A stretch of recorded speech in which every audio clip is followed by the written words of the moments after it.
I proceed with Je donne maintenant la parole au Centre Zagros pour les droits de l'homme. the floor is yours.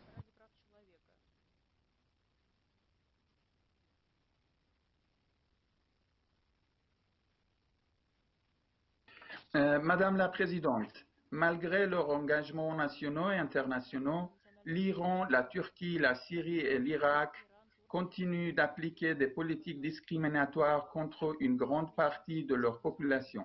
C'est une politique basée sur la supériorité d'un groupe ethnique ou religieux sur les autres groupes minorités du pays.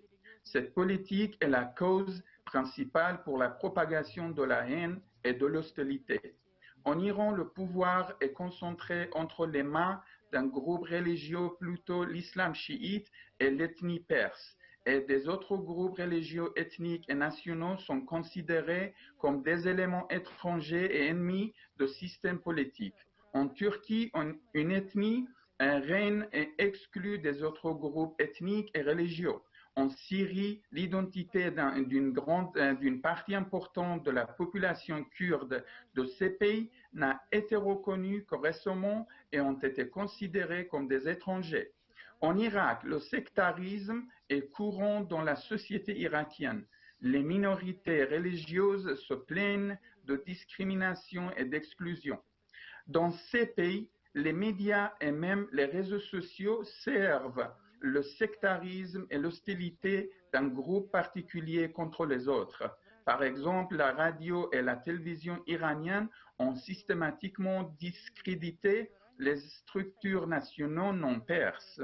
En Turquie, nous voyons souvent que des discours racistes et anti-kurdes se répandent dans les médias du pays et sur les réseaux sociaux.